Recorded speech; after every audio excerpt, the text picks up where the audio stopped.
Yeah, well, word up. It's a new millennium, new piece of history.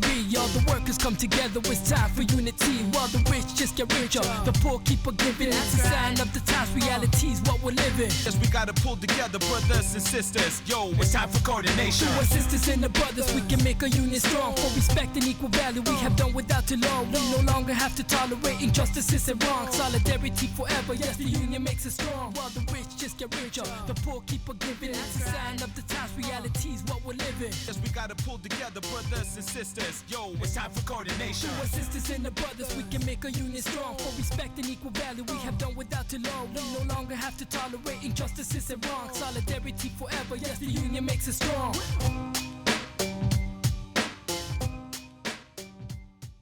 We keep the floors clean. We clean the toilets.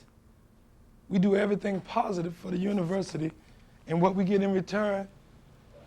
We have one person in the Corps. They got this big, large building. One person has to clean this whole dorm by themselves.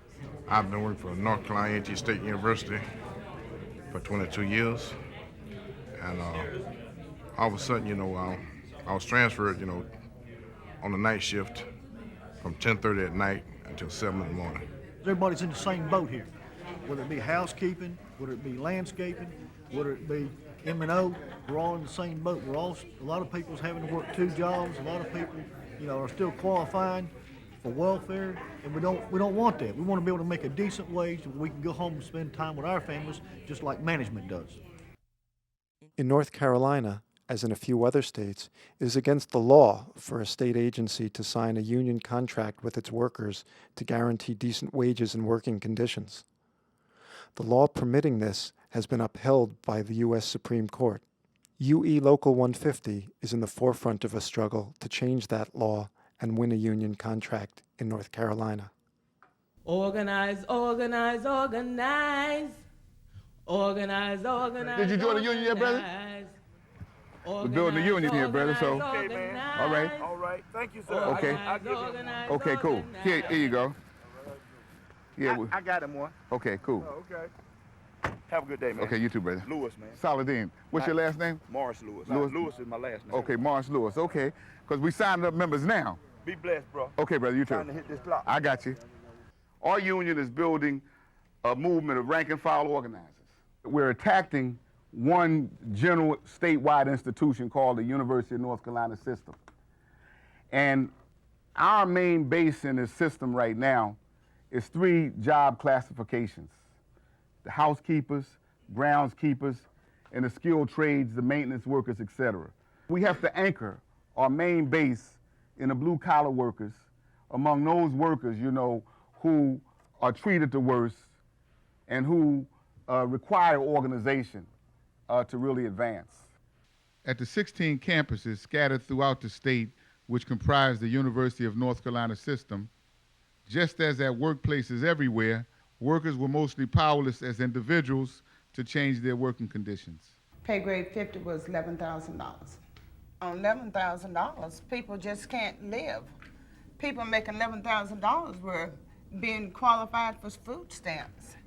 People are learning that together they can force their employer to address their concerns about decent wages, overwork, and arbitrary decisions by their supervisors.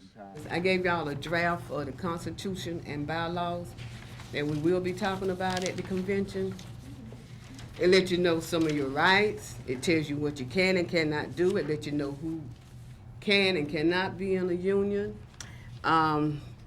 It tells you what members do, what you have to do, who the officers are, the trustees, and it just goes on. Steve, it is really long. I'm telling you, I was scanning it last night and I was going like, God, some of this stuff I'm not sure about. But maybe what I didn't get, one of y'all are getting, we can kind of trade off and help each other. As the percentage of American workers in unions tripled from the late 1930s into the 1960s, the American economy thrived and the income of working families grew greatly. Since then, corporations and government have increasingly resisted unionization.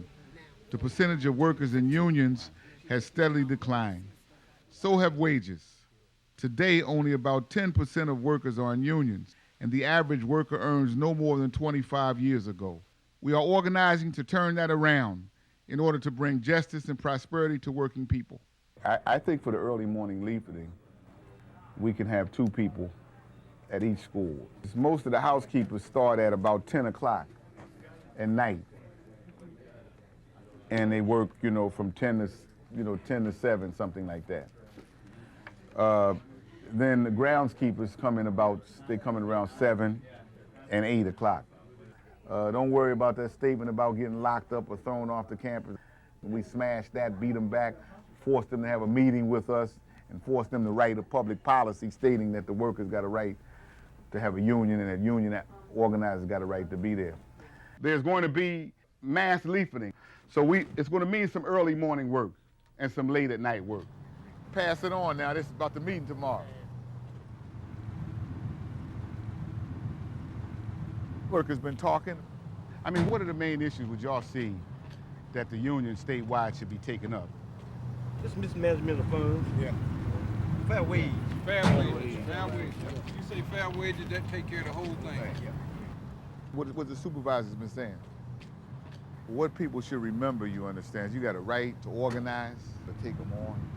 I mean, that's what we have to do. And, no, they don't want a union, but the last word ain't theirs. It's got to be your word. All right. Pass it on now. This is about the meeting tomorrow. You got your union card? Who you targeting? Hey, John, you got your card? Who you targeting? No, I got it. Who you talking to? Who you say? Okay, now see, it's very important for us to target and follow these up. Very important, We'll leave you with cards and information and deal with that. What we had to do was forge out an organizing committee. We identified 4 or 5 people who would be prepared to meet, and that's where we were able to do the list work. We want to know what workers think about their co-workers, not just what we think about who we meet, but what do you think about? Who do you think is the potential leader? Who can you trust? What about Kenneth Brown? He's a candidate. He's a candidate? Yeah. You've been 18 and a half years, $17,480. That's you. What you see initially is the boldness of the person. The person's willingness to sit and talk with you, knowing that, you're a union person, knowing that the supervisor don't necessarily like that or the boss don't like that. The very fact that they will sit and talk with you. And even more importantly, if a supervisor walks by and they don't walk away, then you understand, there might be something there. A person who's willing to talk about the issues and willing to identify other workers to be able to say, look, a lot of us are upset about this, and we've confronted the supervisors. Their conditions lead workers to want change, but forming a union is not easy. This is crazy. A lot of people just not in. A lot of them got 2 jobs. I hope they're really, pushing for the convention, but just can't seem to catch anybody right now. Because these workers are paid so poorly, one job is usually not enough. So people often don't have time to come to meetings, and there is fear. A lot of housekeepers don't really care for the union and everything like that, and they always do with the management. And I don't understand about put office stand together, but yeah, instead they put the union down for some reason. Many workers almost want to see whether or not, if a worker asserts themselves or herself as a union person, would they get fired? What will be the reaction on the bosses? And that's why we think it's very, very important that the workers assert themselves as a union, not just to make noise, but around issues and those kind of things. And, workers are saying, well, she did it and he did it, and I think it's possible to do. Oftentimes what workers will try to do in order to give the boss an impression that they're not with the union is to appear to act unfriendly. I don't want to be bothered. Our assessment of the climate to organize workers is essentially that probably about 1/3 of the workers will come forward, boldly to say, we're tired of it. And, another 1/3 or so might be on the fence, and there's some who might be considered as anti. And but I think it reflects the overall climate. And but I think those who come forward, have the ability to convince those who are on the fence, and that's what we're counting on. To expand the organization requires more than just signing people up. We have to mobilize those who come forward. We got hundreds of members that have joined the union, but who are saying, I'm in the union, what does it mean? When we recruit, we got to be thinking about how to engage the majority of our members, if not all of our members, in some way. Whether they're getting a petition signed, whether each of them are talking to at least 2 co-workers in their area, whether they're giving the newsletter out, we got to somehow engage them. As we recruit members into the union, the question of consolidation is a key question. You know, the problem sometimes is that as we think about membership, we're thinking about quantity and we're forgetting about quality. We're forgetting that we can recruit, you understand, but we got to be able to recruit, retain, and develop. You work here 5 years, you need to get up to a certain limit, like fathers getting paid, like say you go to $25,000 a year, and that's it. No matter if you be here 20 years from now, you still gonna get that same $25,000. I think the brother raised a very, very important point. See, what we've been discovering at the different schools is that there's money available. Did you hear about the groundskeepers at Chapel Hill? See, they fought and they got reclassified.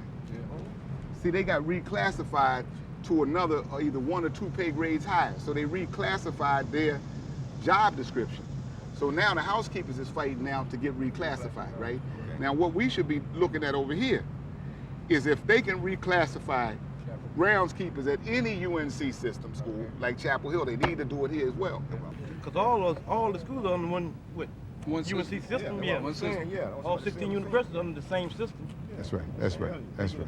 The ability of the UE to attract thousands of members is dependent first and foremost on the development of rank and file leadership. UE's rank and file principles places trust in the ability of the rank and file to understand their particular conditions and to make decisions for themselves about how to organize around those conditions.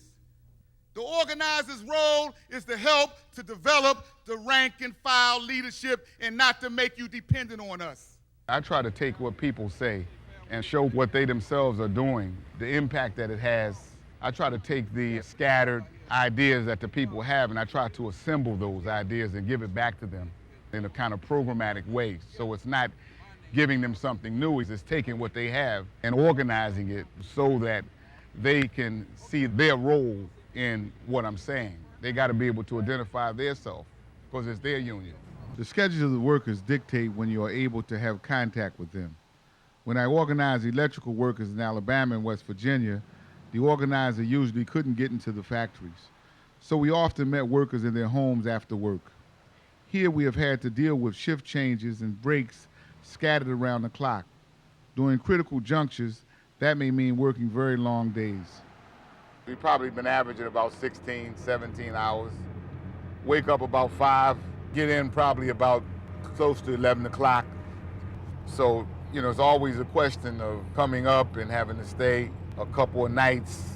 You know, I've been married 33 years, you know, so you have to have a family that has a kind of a commitment and some basic understanding of why working people have to be organized and why there has to be a more permanent identification with the workers who you're working with when you're trying to organize them in order for them to take you serious. From Elizabeth City to Western Carolina University is about an 11-hour drive. So you're essentially talking about organizing that covers a distance of several hundred miles. So if I'm coming up for a day, you're talking about being in a car for 4 or 5 hours, but it wears you out, you know, I mean, the 16, 17 hours a day that you're working, the driving, the stopping, and then the walking constantly. Walking these campuses now, this is my YMCA, you know, looking and walking and exercising. The work that we've done over the last couple of days to make contact with workers, to recruit members, and to set up, you know, small groupings, pockets of organizing meetings with workers to talk about the union, that we're now trying to move to the level of forming some organizing committees at these new schools and to reconstitute chapters or organizing committees at schools where we've had, you know, good membership but weak organization. You got all kinds of divisions in building. You have racism, sexism in particular. In our union, the engine is the most deprived or oppressed segment of the state. Most of these workers on most of the campuses are primarily African American and women workers. So when they come forward to begin the process of forming the identity of the union, you might have workers who may be of a more skilled trade who may feel that this union ain't for them and this leadership is not capable. Black workers are kept out of many of the skilled trades on campuses like plumbing, electrical work, heating and air conditioning because of racial discrimination. Our experience has been black workers, the lowest paid, the most mistreated has been the one who comes forward to first. They find themselves in the dirtiest jobs many times, the most oppressed and the most deprived of dignity, wages, benefits. White workers will come on later when they see that black workers are making some kind of breakthrough and that the employer is somehow acknowledging their existence and willing to sit down. Then the black worker will feel that they're sticking their neck out to build an organization to benefit all workers, and that if anybody's going to get fired for that, it's going to be them.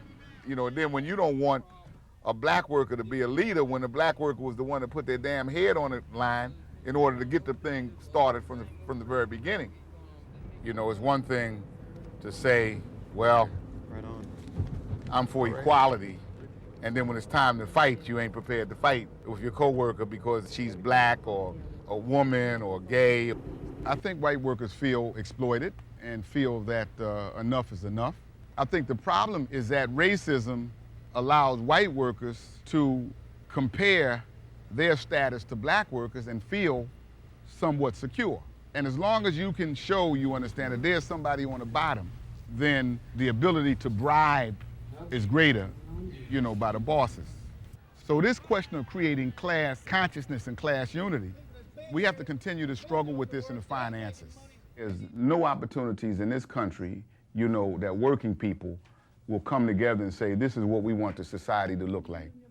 This is what we want our jobs to look like. Normally the bosses are the only ones who meet to do that, or the government is the only one that meet to do that. But y'all are now coming together as workers to say, this is what we think is fair, and this is what we're forming our union to fight for. Organize. Workers from the South are here to say, the time is right, let's organize today. We're tired of being used and exploited. Get up, stand up, wake up, we'll be doing it. Oh, we're going to organize, organize, organize. Come on, let's organize, organize. We're going to organize, organize, organize. We've got to organize, organize. As we're building a union, we're building a union in an area, in a state, in an environment that's anti-union. It's anti-union. Not that you expect the boss ever to love you, you understand, but there's certain, things that we have to understand. Just because we have formed a union and we're still trying to build our strength, we're not going to win overnight. But when you fight, it's like fighting somebody, you understand, and making them realize that even if they win, that you put such a whipping on them, you understand that they're not just going to easily come back. And I think we got to disclose ranks, and all of those who have not joined the union yet should join the union. Yeah, I can't. From the ashes of the old, this wisdom is cold. Brothers and sisters, it's time to look around. Day after day, we have to keep it going. Year after year, the union keeps growing. Taking untold millions that they never worked to earn. But without a brain and muscle, not a single wheel could turn. Not a force on earth is weaker than the feeble strength of one. Solidarity forever, the union makes us strong. All working peoples, it's time to come together. Our union makes us strong. Solidarity forever. All working peoples, it's time to come together. Our union makes us strong. Solidarity forever.